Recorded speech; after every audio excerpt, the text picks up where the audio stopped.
Welcome to the bonfire, unkindled one. Hey everyone, it's Blue Liz Jello, and welcome back to Everything Possible in Dark Souls 3. Last time we took a quick look at Irithyll, we helped Sirris defeat Creighton the Wanderer, and we met with Anri in the Church of Yorshka, who is still distraught over losing her friend Horus. But let's get prepared to go right back into Irithyll. Oh, hello again. Welcome to Patch's Boutique of Wonders. Can't resist it, can you? My sumptuous selection. Of course, we'll start off by selling the souls that we have, so we have more to spend. And then, as usual, we're going to stock up on the Alluring Skulls because there are a number of enemies that are affected by the Alluring Skulls. Sweeting. Now, before we head downstairs, let's actually check the tree. And lo and behold, we do have another seed of a giant tree. This will actually help us with a particular invader coming up. Next, because we do have an invader coming up, one who does like to heal, let's actually stop by the Shrine Handmaid and grab a couple of the Undead Hunter Charms. Ah, well met, Ashen One. 3 ought to do it. Ashen One. And now let's talk to Andre, because we did pick up some more large Titanite shards. Ah, well met. 'Tis good to see ye in good health. What? So we can now get our barbed straight sword up to +5. Also, one thing that we didn't take a look at last time is infusion of the barbed straight sword.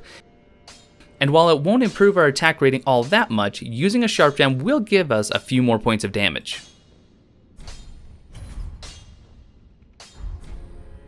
Prithee, be careful. I don't want to see my work squandered. Nor I, Andre. Nor I. We are still missing our dear friend Greirat, but hopefully we can change that this episode. And with the souls that we still have, let's talk to the Firekeeper because we should have enough to level up 3 times. Speak thine heart's desire. Very well. Then touch the darkness within me. Take.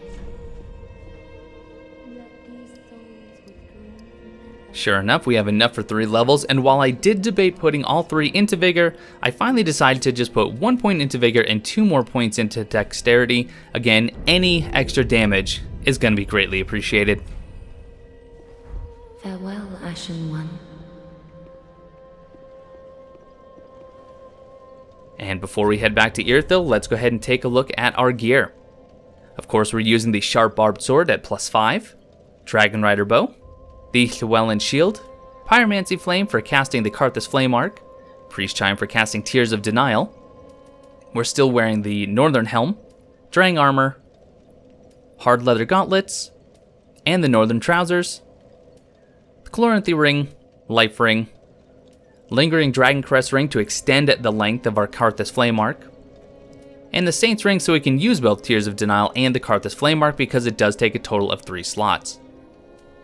Setting up our hotbar here, adding the Budding Green Blossom for the added stamina regen, Undead Hunter Charms, and the Seed of a Giant Tree for the upcoming invader. And now let's take a look at the stats, and of course, if you want to see anything up close, go ahead and pause the video now.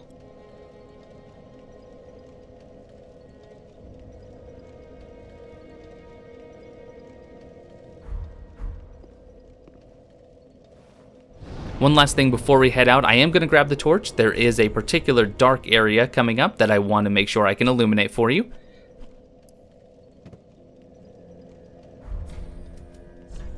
Now we'll head back to the Church of Yorshka. Also, you might have noticed that there are a number of messages on the ground, and that is because I am online. This is the first time that I've been online since I started the Everything Possible series, and the reason is this upcoming invader, for some reason, only invades if you're online. I'm not sure if that's due to a more recent patch, but I did some testing and he will not invade offline. Around this corner we have the roster of knights. This is more of an informational item than anything else. Used to discover the names of Dark Moon Knights, an order of elite knights shrouded in shadows. And if you use this item, you will see the top 10 contributors to the Dark Moon Knights. It's kind of a shame that some of the names on here are just not very original, like the letter K.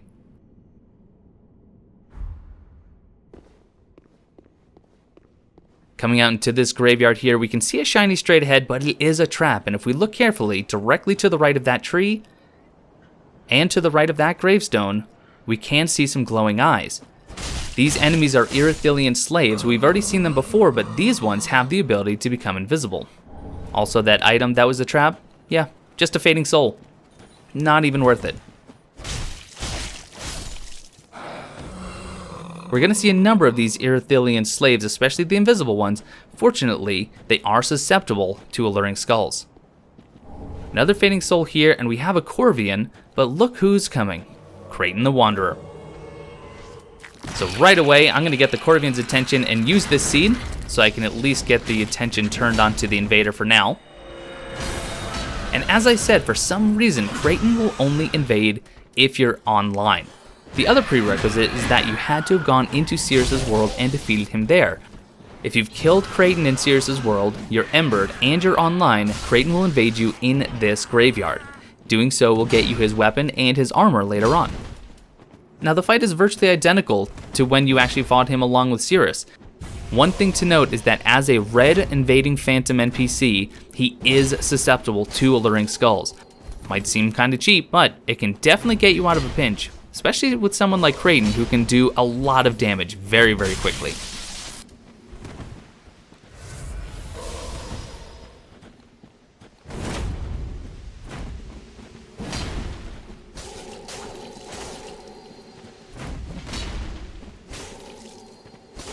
Now in just a moment here, you're going to see that even though I hit him with the Undead Hunter Charm, he is now at full health. He does have a single Divine Blessing in his arsenal, so even if you use that Undead Hunter Charm, you cannot guarantee that he's not going to heal with the Divine Blessing.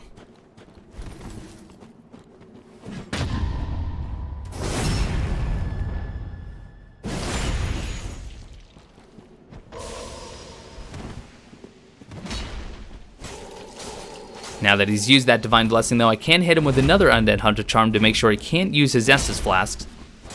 And one of the moves that I find the easiest to dodge is actually his long windup after he's used the Warcry ability. As soon as you see him start to charge forward, wait just about a half second and then roll out of the way, and you should be able to get 2 or 3 hits in fairly easily. And then as soon as he's dead, he will give you his weapon, the Dragon Slayer's Axe. The Dragon Slayer's Axe, as you can see here, it is a split damage weapon, so half of its damage comes from physical, half comes from lightning. Axe favored by Creighton the Wanderer, infamous deserter of the Knights of Mirrah. Called Dragon Slayer's Axe for the lightning that pulsates within its blade, but Creighton used it to slay men. This axe can be infused, and even more importantly, it can be used at soul level 1, as long as you're wearing the Knight's Ring for the added strength, the Hunter's Ring for the added dexterity, and you're two-handing the weapon. This is one of, if not the best soul level 1 weapon that you can get if you're trying to do that type of challenge run. But with Creighton dead and the Corvian no more, let's actually head back to the gravestone because there's an item here. And we have a trio of Homeward Bones, but do not forget to go around the back side, because now you can get your very own Undead Bone Shard. And you know what? I think it's time that we actually head back to Firelink Shrine and burn that Undead Bone Shard. No time like the present, so here we are back in Firelink Shrine. Now we can make our Estus Flask that much more efficient. And now we're going to head back to Irithyll, but I'm going to go to the very first bonfire, the one just after we defeated High Lord Wolnir. And the reason for that is, once you've defeated Creighton in Sirris' world and in your own world, you can come back here to the bridge, and if you look just down the way, right in the center, there's a brand new shiny.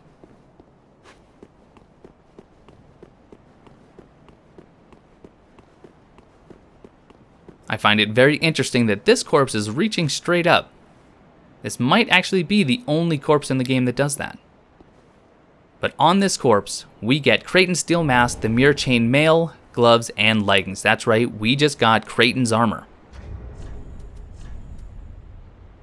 Attire of Creighton the Wanderer, a notorious deserter who fled an order of Mirrah Knights. Despite the masks being a symbol of a criminal sentenced to death, Creighton never removed it. Seems like he was actually pretty proud of what he's done. Formal attire of the Honorable Knights of Mirrah, featuring their heraldry, a stag set against a blue field. Oddly, it was a dishonorable deserter who wore this attire most religiously. There we go. We have now completed Creighton's mini questline. We got his weapon, we got his armor, and I think it's time we started pushing forward deeper into Irithyll. Now at this point, I am now offline. I was only online so I could defeat Creighton. I just wanted you to be aware, so if you're hoping that I get invaded by a player character, sorry, no such luck. And now in preparation for the rest of Irithyll, let's get Tears of Denial cast. And then we'll rest so we get our FP back. Also, while we're at it, I'm going to replace the Priest Chime with the Torch because that dark area is coming up. And we'll get rid of the Undead Hunter Charm and the Seed of a Giant Tree off the hotbar because we don't need them any longer.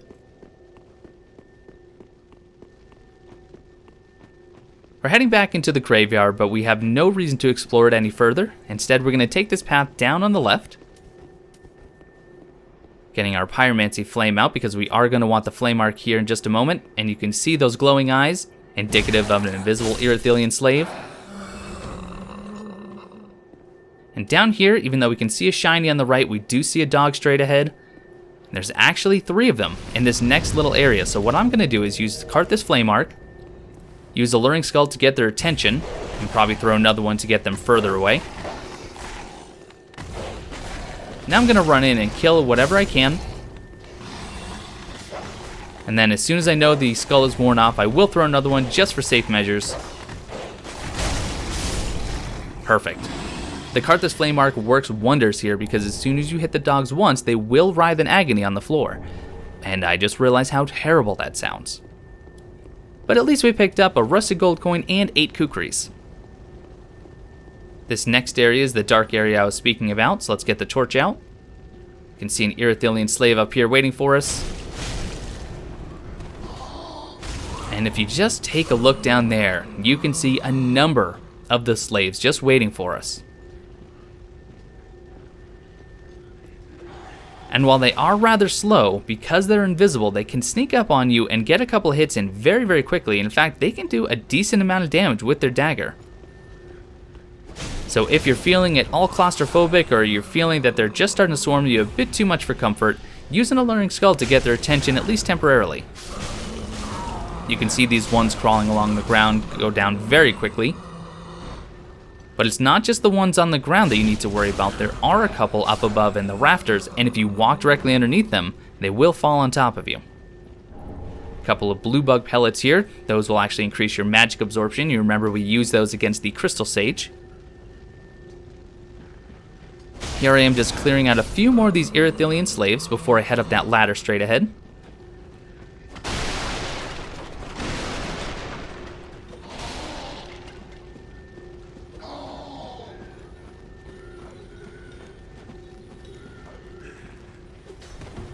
Anytime you have more than one, it might be a good idea to separate them if at all possible. Also, that one that I just hit on the left, I had no idea that he was even there. They can be very tricksy indeed.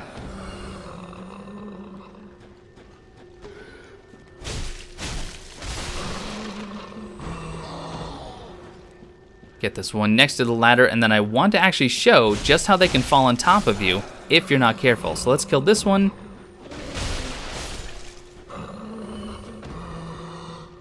Let's kill this one as well. You can see up above those glowing eyes in the rafters, and another one just over here. And watch what happens when I actually get directly underneath him. If you allow them to land on you, they will be able to get some immediate hits. With these dead, time to go up the ladder, get a couple of items.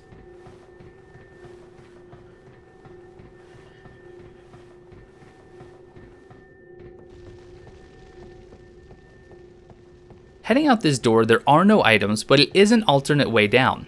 I don't really know why you would need to take this necessarily, but it's here if you'd like. A poorly timed roll. A very poorly timed roll. You can see here, you can hop down here, and again, while there are no items, it is an alternate way out, and I'll show you exactly where it comes out in just a moment.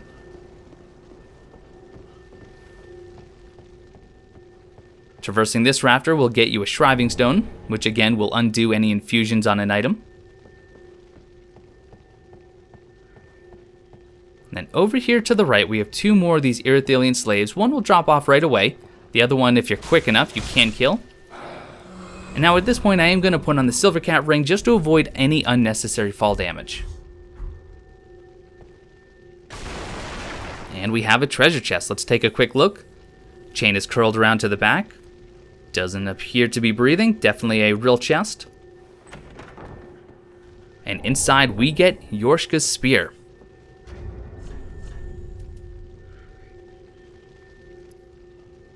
This treasure, gifted to the Yorshka Church, is enchanted by a soporific spell and was surreptitiously worshipped by Irithyll slaves. As a weapon, it is part spear and part hammer, the former allowing thrusting and the latter allowing strikes.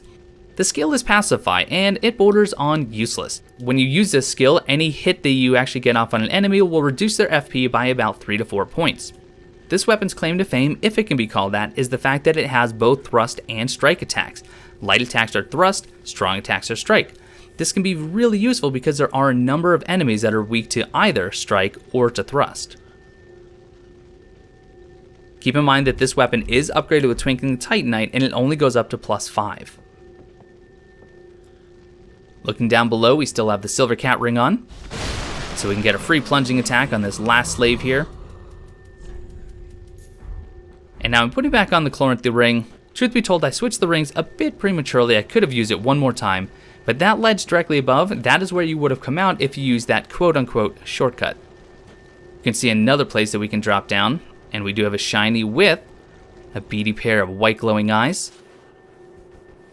But you can hear the jingle jangle, and that means that another slave has found me. I've actually never had him come all the way up the stairs to get me. That's okay, one less to deal with. I know there's another one on the stairs, but it doesn't look like he's following. And I'm actually going to use the Dragon Rider bow to snipe this Irithyllian slave, because this one is unique. This one will yell and get the attention of all other nearby slaves, and they will try to home in on your position. But by killing the slave from up here, it does give me a little bit more space to work with. Here's the other one patrolling the stairs.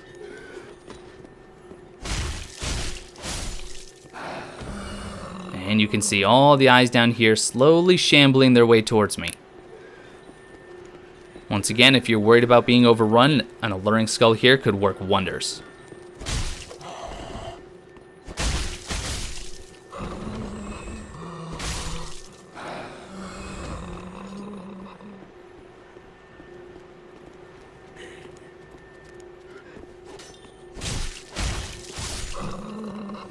They're really not too dangerous one-on-one. And if you come up to this wall right here and you listen carefully, maybe put your ear to the wall, we can hear that familiar twinkling sound.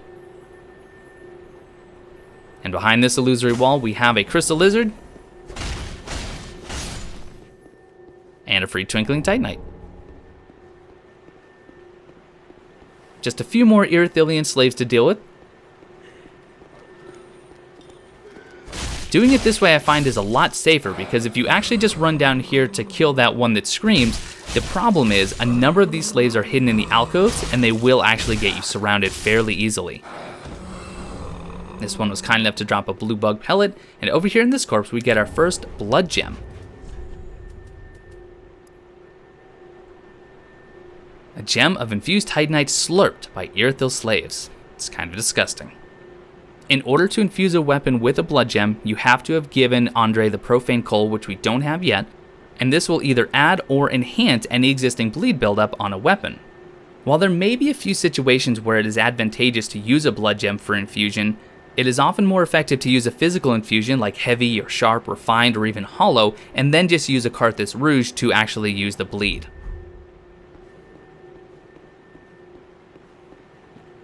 From here we can see a shiny and a very clear enemy.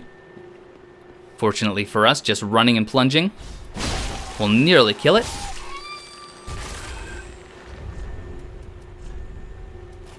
And while I don't have any enemies just yet, I will switch to the Priest Chime and use the Gentle Prayer to regain some of my health. And I'll get a Ring of Sacrifice on this corpse.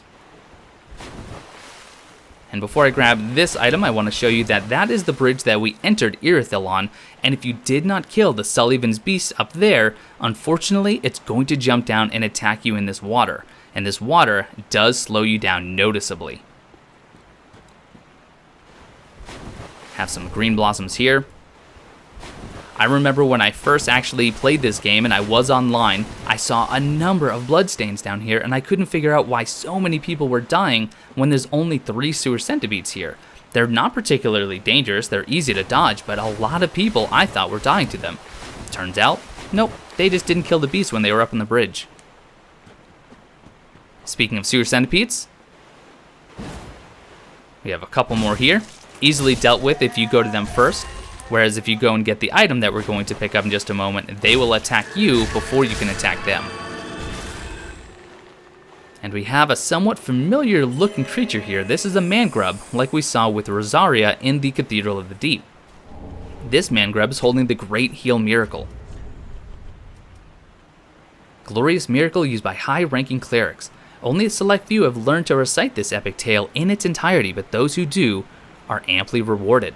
So I guess we're to assume that this man-grub was some sort of high-ranking cleric. I don't have any guesses as to who it might be, but if you do, please, let me know.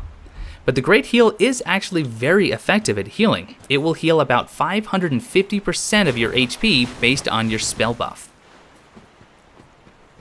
Here we have a large soul of a nameless soldier, and just a couple more shinies to get.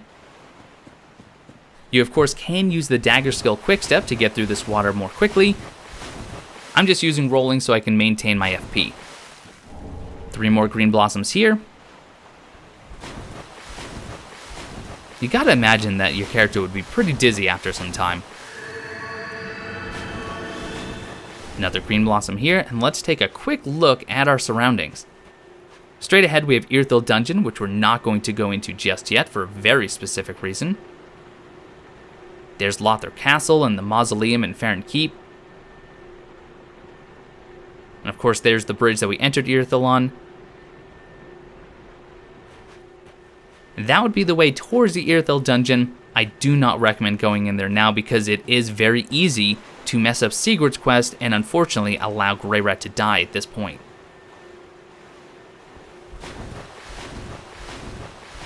Heading into the very short sewer section. As you might have guessed, we do have a number of the sewer centipedes here.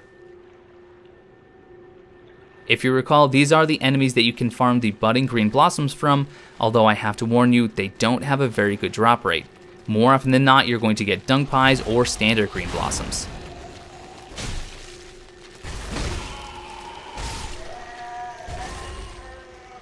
Going to move somewhat slowly through this area because there are a number of the centipedes and it's very easy to get grouped up on. But if we can just get their attention 1, maybe 2 at a time, we should be okay.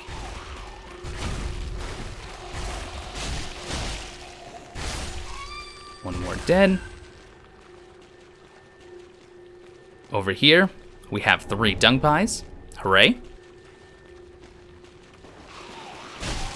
By the way, if I haven't mentioned it previously, dung pies can be used to inflict the toxic status on other players or other enemies, but as you throw them, you do build up your own toxic meter, so watch out, or at the very least, have some blooming purple moss clumps in your inventory.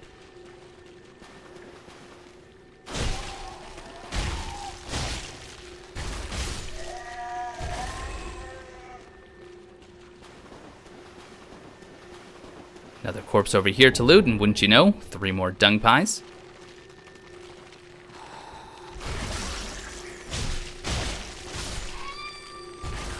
By the way, that spit that they spew will cause toxic bleed up, so definitely get out of the way.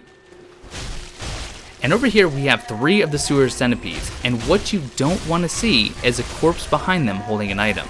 If you see a shiny directly in this area, unfortunately Greirat has passed on. At that point, you can collect his ashes and turn them into the Shrine Handmaid, but if you're trying to save him and you see the shiny, something has gone horribly wrong. We did get a green blossom from one of those centipedes, and now we get excrement-covered ashes. Ugh. Unclean umbral ash coated with excrement. Perhaps it's possible the Handmaid of Firelink Shrine could turn this into a few new things. Oh, to savor the sweet pungency, but once more. I don't know whose quote that is, and I don't want to meet the man who actually said that. Turning these into the Shrine Handmaid will unlock blue bug pellets, blooming purple moss clumps, dung pies, and stock dung pies. I forget to do it in this episode, but I will be sure to hand this poop-covered hand to the Shrine Handmaid next time. That's a phrase I hope I never have to say again. But look who it is.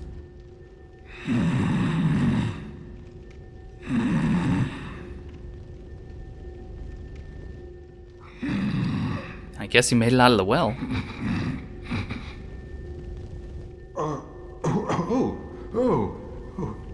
Excuse me, I must have dozed off. It's rather warm in here. Well, hasn't it been all too long? It's good to see you. Oh, I seem to have missed my chance, so I, Siegward of Katarina, offer my deepest gratitude. And a little surprise to go with it. It's all yours. And because we rescued him from the well by giving him his armor, we get the Emit Force Miracle. Traditional miracle of Katarina. The people of lands known for festivity and drink are typically outspoken. One can be sure that they will not bottle their emotions, instead, venting anger and the like with confidence.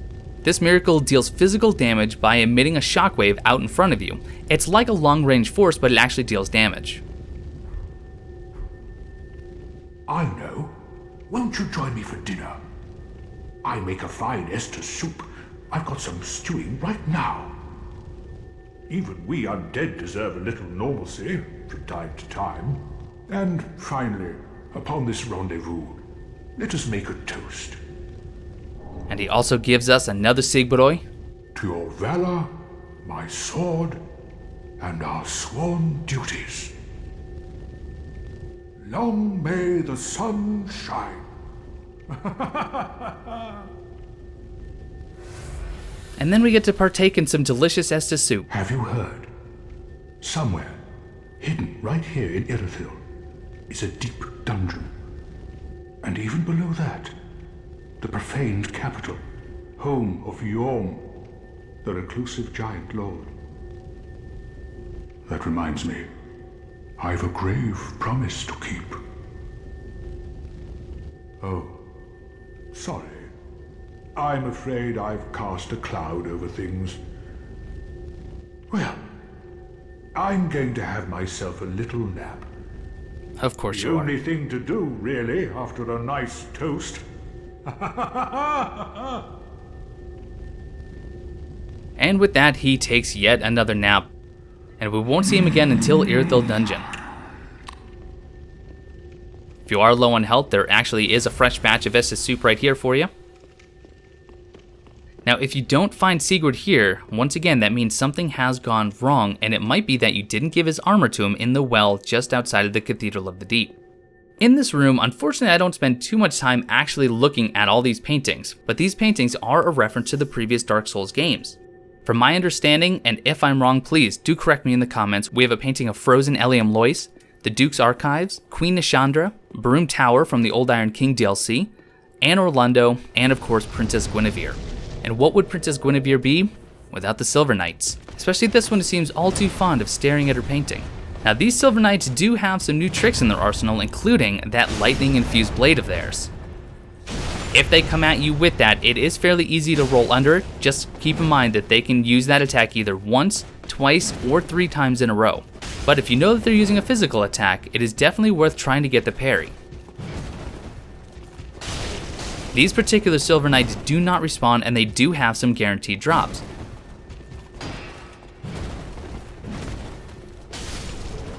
This one will always give you a large Titanite Shard and a Divine Blessing, but the 3 Silver Knights in this room can also drop their armor.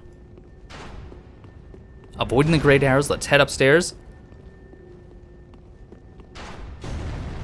We have another Silver Knight directly ahead of us. Let's get his attention and back up so the arrows can't hit us. And they will often lead with that lightning attack, so be ready for it. Also, if you're feeling brave, go ahead and miss a parry there. Perfect.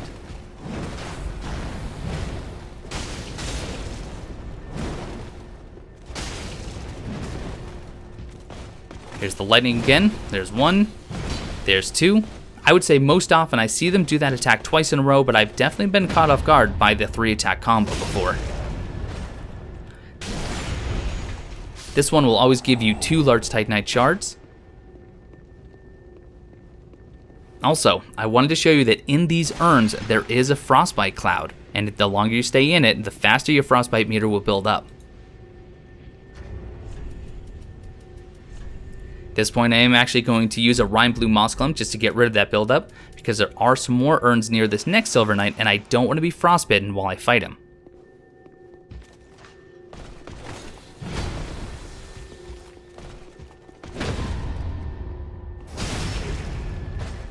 That thrust attack I find to be one of the most reliable to parry.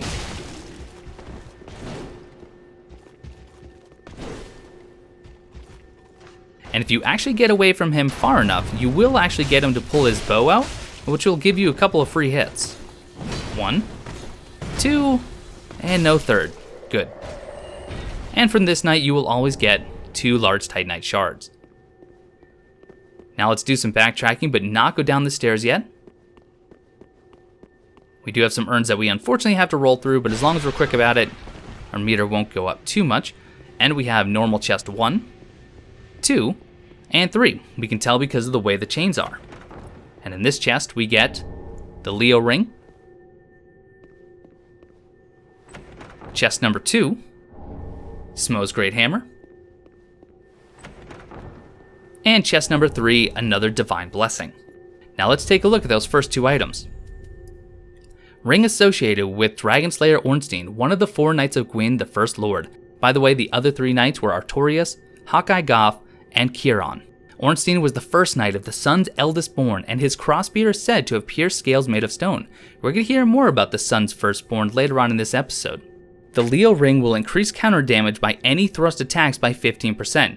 Keep in mind that a counterattack is not a backstab or a riposte. It is simply an attack while the enemy is already attacking, or they are recoiling or staggered. Twisted Great Hammer associated with Smo, the last knight to remain at his post guarding the Rune Cathedral. A lot of people have taken this to mean that the Ornstein that we fight in Anor Londo in Dark Souls 1 is actually an illusion created by Gwendolyn. Restore HP while attacking, a carryover from Smo's past as an executioner, as well as a cannibal actually.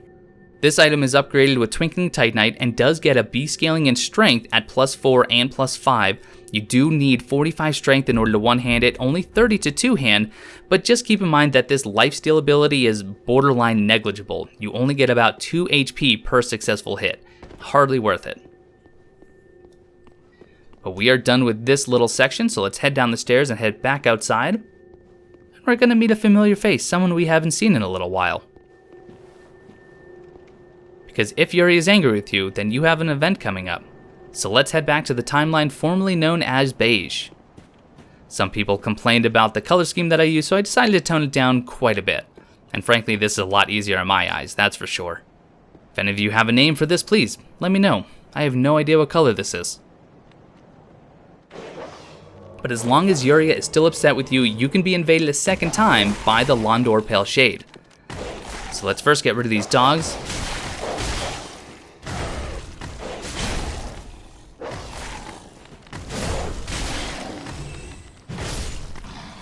And we'll heal up a bit. And sure enough, here she comes. This is the same fight as the one in Farron Keep. You can see that she uses the kukris, the pursuers, the mannequin claws. But she is also very easy to stun. Of course, I'm using a great mace, so I would hope it would stun.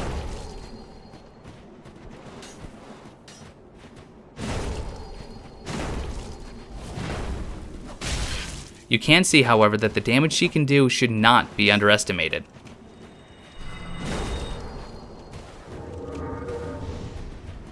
Last time we got from her the mannequin claws, and this time we don't get anything immediately, but once we head back to Firelink Shrine, we will be able to pick up her armor set, but we'll get back to that towards the end of this episode.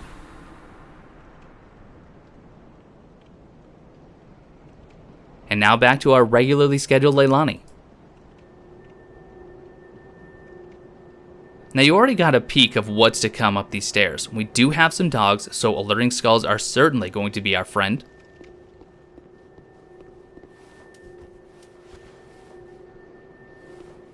Foolishly, I just cast Gentle Prayer, even though I know that I'm going to be switching out that chime very quickly.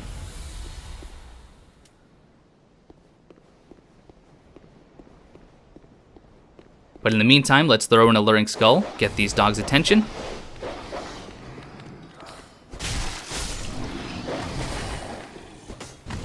do watch these sorceries coming from these Irithyllian slaves. We have a large soul of a nameless soldier, and now we have to dodge not only this one, but the one above it as well. So what I find is easiest is just to get 1, maybe 2 attacks, but then just walk away slowly. Avoid that sorcery, rinse and repeat. But here's where things get a little bit more dangerous because we now have these frost dogs after us. So what I like to do is run back and get behind these stairs. I don't like the placement of that alluring skull, so I will throw 1 more into that corner. And now I should be able to take them out fairly easily. Excellent. There's 1 more dog to deal with, but he's currently sleeping and we'll be able to get the drop on him.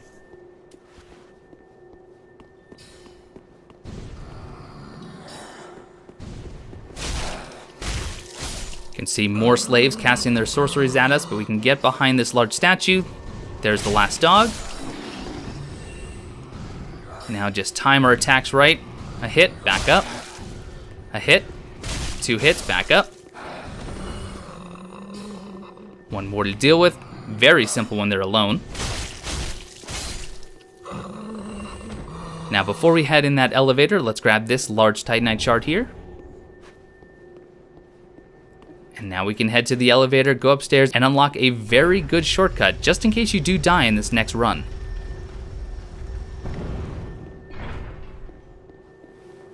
We saw this door from the other side. You can see the Pontiff Knights over there on the left, but straight ahead is the Church of Yorshka. So at this point, if we need to, we can go straight across from that bonfire down to this elevator. In fact, not a terrible idea to send the elevator back up once you're down.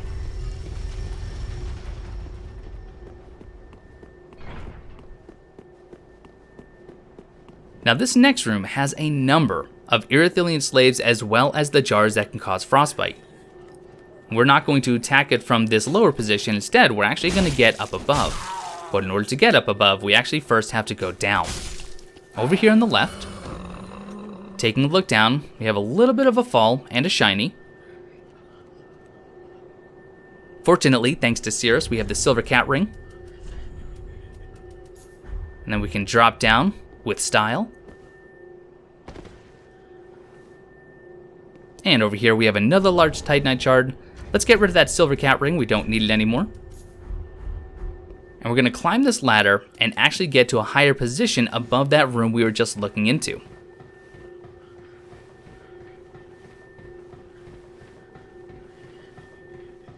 From here we have 3 Irithyllian slaves up above. Let's deal with them as quickly as we can. This one will try to drop down, don't let him. And now we're actually going to use alluring skulls all the way from up here to start getting their attention and group them together. Our last skull, even though I don't realize it at the time. Here's me trying to throw another, my character being very confused.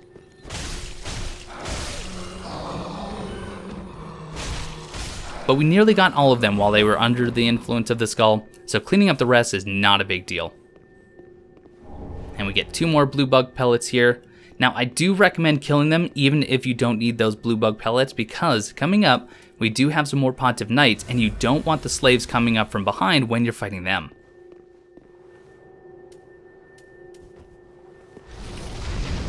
I am going to get ready for this fight coming up. But first, over here to the left of the stairs, we have the soul of a weary warrior, and now we have a unique Pontiff Knight in that this one is wielding a great scythe. This is a very cool weapon that inflicts not only frost buildup but bleed as well, and you can farm the item from this enemy. And what's about to happen is something I would love to say I did on purpose, and that is, I'm allowing myself to get hit. Repeatedly. So much so that it actually just cracked Tears of Denial. I theoretically should have been dead, and if you take a look at my stats, I only have a single HP remaining. That being said, I no longer have Tears of Denial equipped, so if I lose all my health again, I am dead. I could recast it, but I think I'm going to try to live on the edge. Now this is one of the standard shield-wielding Pontiff Knights, so we knew what to do here. And And we're now officially at the boss of Irithyll of the Boreal Valley. And thanks for the gauntlets, Pontiff Knight. But we can also get some help if we want. Because we're on Yuria's good side, we can summon the Londor Pale Shade. We also have Blackhand Godhard.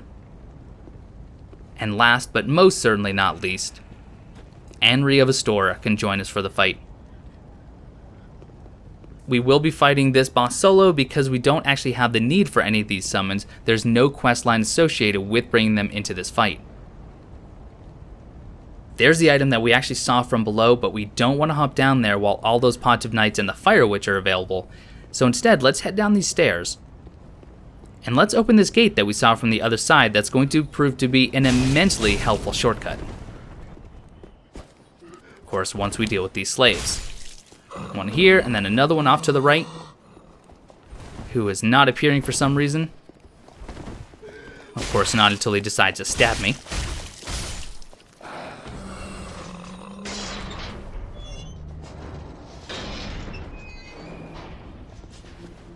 And if we were to take that path on the right, we'd be right in the Yorska Church in no time. But let's grab this ember, and now we're going to head back up so we can go grab that shiny, and from there we're actually just going to use a homeward bone to go back to the Church of Yorska bonfire, and then we'll go to the boss from there. Going down to open that gate does send all the enemies on patrol, so you don't have to worry about being attacked. And you can get the Ring of the Sun's Firstborn. Told you we were going to be talking more about him. Ring of the Sun's Firstborn, who inherited the light of Gwyn, the First Lord. The Sun's Firstborn was once a god of war, until he was stripped of his stature as punishment for his foolishness. No wonder his very name has slipped from the annals of history. I've already mentioned the Sun's Firstborn before, but we're going to talk a lot more about him, but not until we get to Archdragon Peak. So a bit of a spoiler alert, once we get there, we're going to be talking a lot of lore. But lore aside, wearing the Ring of the Sun's Firstborn will boost your miracle damage by 20%, and this will stack with the Morn's Ring, which already gave you 12%.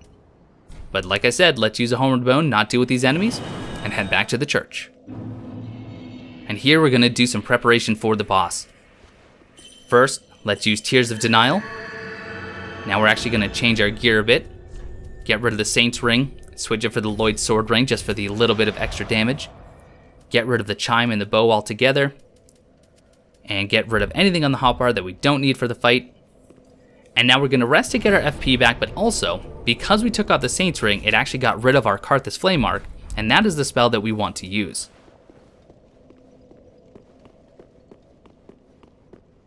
From here, we just want to hug the left-hand side. We don't have to fight any of these Pontiff Knights if we don't want to, although there is one at the top of the stairs we'll have to deal with. Fortunately, it is the shield-wielding variety. These Irithyllian slaves will follow you up the stairs if you run past them, so unless you're going straight to the fog door, make sure you kill them first. While he's spewing, get the free backstab, and now we should be able to just get a charge R2 for the finish. Excellent.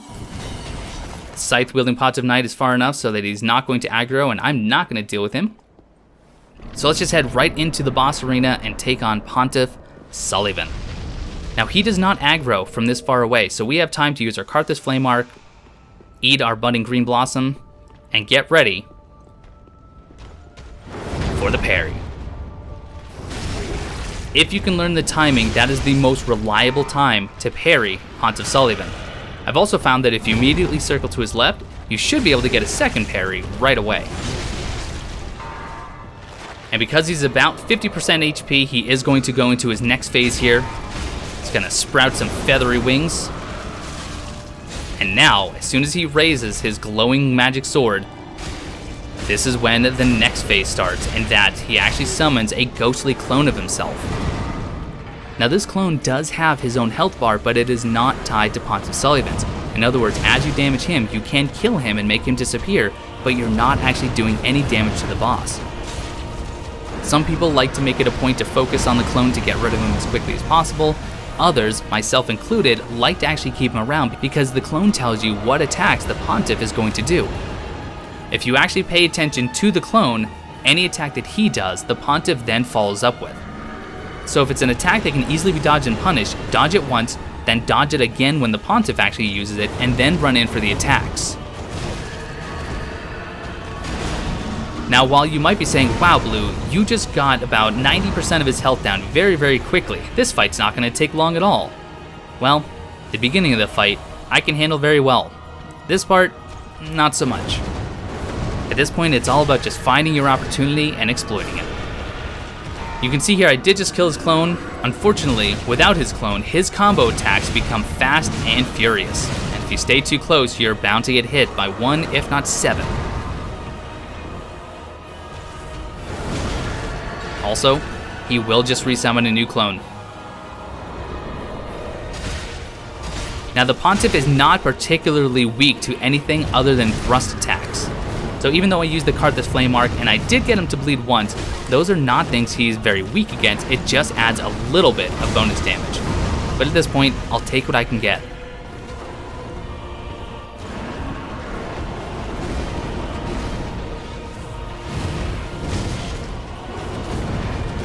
Just taking hit after hit. This is a great opportunity for some attacks. It looks like one more attack will do it, but not before he gets in a couple more of his own. But finally, he is down for the count. And we get the soul of Pontiff Sulyvahn. This soul, when consumed, will give you 12,000 souls. You can also trade it to Ludlith for either the Greatsword of Judgment or the Profane Greatsword. We'll take a look at those weapons once we get back to Firelink Shrine. Pontiff Sulyvahn of Irithyll imprisoned a god of the old royalty in the abandoned cathedral to be fed to the Devourer. And we'll talk about who the god and the Devourer are once we get further on.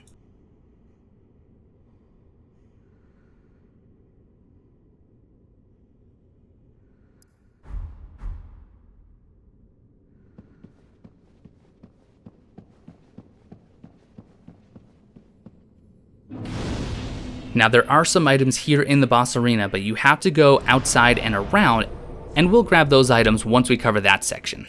But for now, back to Firelink. Let's go talk to Ludlith and take a look at these weapons that we can get with the soul of Pontiff Sulyvahn.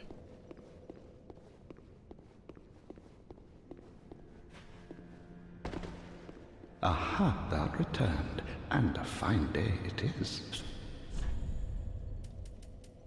First, we have the Greatsword of Judgment, a ceremonial sword held in Pontiff Sulyvahn's left hand, representing the judgment of the moon, but with magic far closer to sorcery than any existing lunar power. Its dark blue hues, deeper than the darkest moon, reflect Sorcerer Sulyvahn's true nature.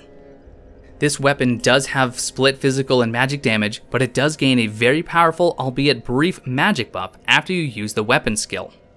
Speaking of weapon skills, if you use the strong attack of the skill, it uses that horizontal magic wave that we saw the Pontiff using. Then we have the Profane Greatsword. This is not a split damage weapon, it is purely physical. Although its charged heavy attack does add flame damage, and the skill will add a fire buff for about 15 seconds.